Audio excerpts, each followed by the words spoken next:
মধুপুর গ্রামে মিনু নামের একটি মিষ্টি মেয়ে বসবাস করত। তার পরিবারে তার দুই ভাই অন্তু মন্তু এবং তার দাদিমা ছাড়া আর কেউ ছিল না। কিন্তু তাদের কেউই মিনুকে ভালোবাসতো না, কারণ যেদিন মিনুর জন্ম হয়েছিল সেই দিনই তার মা মারা যায় এবং একই দিনে তার বাবা একটি গাড়ি অ্যাক্সিডেন্টে মারা যায়। মিনুর দাদিমা মনে করে সেদিন মিনুর জন্ম হয়েছিল বলে তার ছেলে এবং ছেলের বউ মারা গিয়েছিল। মিনুর দুই ভাই অন্তু এবং মন্তু দাদিমার কাছে ঘুরতে যাওয়ার বায়না ধরছিল। দাদিমা, আমাদের না খুব ঘুরতে যেতে ইচ্ছে করছে, তুমি কি আমাদেরকে ঘুরতে নিয়ে যাবে? তোদের ঘুরতে যেতে ইচ্ছে করছে? ঠিক আছে, আমি তোদেরকে ঘুরতে নিয়ে যাব। মিনু, আমি তোদের ভাইদেরকে নিয়ে আজকে ঘুরতে যাচ্ছি। তুই ঘরের সমস্ত কাজকর্ম করে রাখিস। কিন্তু দাদিমা, আমারও যে খুব ভাইদের সাথে ঘুরতে যেতে ইচ্ছে করছে। তুমি কি আমাকেও ভাইদের সাথে ঘুরতে নিয়ে যাবে? কি, তোর ঘুরতে যেতে ইচ্ছে করছে? দাঁড়া, তোর ঘুরতে যাওয়া আমি বের করছি। আহ আহ লাগছে। দাদিমা সব সময় আমার সাথে এরকম করছে, আমার আর ভালো লাগে না। একদিন মিনুর দুই ভাই তাদের উঠানে খেলা করছিল। তখন মিনু সেখানে যায় এবং গিয়ে তার ভাইদেরকে বলে, ভাইয়া ভাইয়া, তোরা কি খেলছিস রে? আমাকে একটু তোদের সাথে খেলায় নিবি? আমার না তোদের সাথে খেলতে খুব ইচ্ছে করছে। কি কি বললি তুই? তুই আমাদের সাথে খেলবি? চলে যা, চলে যা এখান থেকে, না হলে কিন্তু দাদিমাকে দিয়ে তোকে মার খাইয়ে এখান থেকে তাড়াবো। চলে যা এখান থেকে।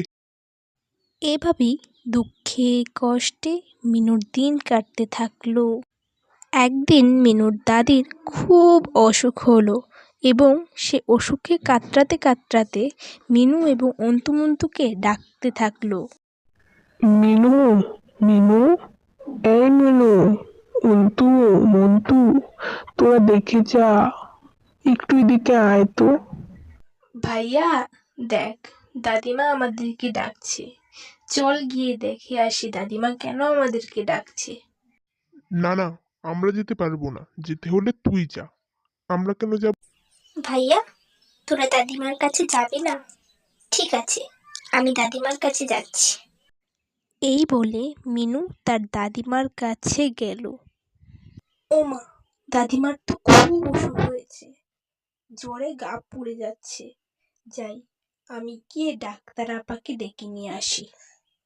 এরপর মিনু ডাক্তারের কাছে গেল। মিনু ডাক্তারকে ডেকে নিয়ে গেল। মিনু, আমি তোমাকে যে ওষুধগুলো লিখে দিয়েছি সেগুলো সময় মতো তোমার দাদিমাকে খাইয়ে দিও এবং কয়েকদিন তোমার দাদিমাকে সম্পূর্ণ বিশ্রামের মধ্যে রেখো।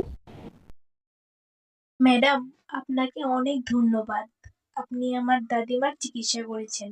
এরপর মিনু তার দাদির খুব সেবা যত্ন করে এবং ঘরের সমস্ত কাজ, রান্না বান্না সে একা হাতে সামলায়।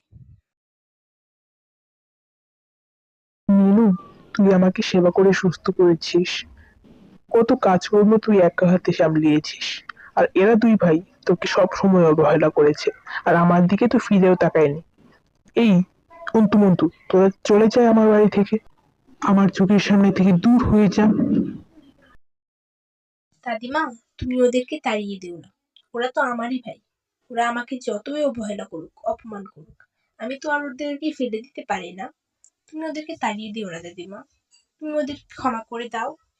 মিনু, আমরা তোকে কত অবহেলা করেছি, অপমান করেছি, কিন্তু তুই তুই আমাদের পক্ষে কথা বলছিস, আর আমরা তোকে অবহেলা করবো না। তুই আমাদেরকে ক্ষমা করে দে। এরপর মিনু তাদেরকে ক্ষমা করে দেয় এবং সুখে শান্তিতে বসবাস করতে থাকে।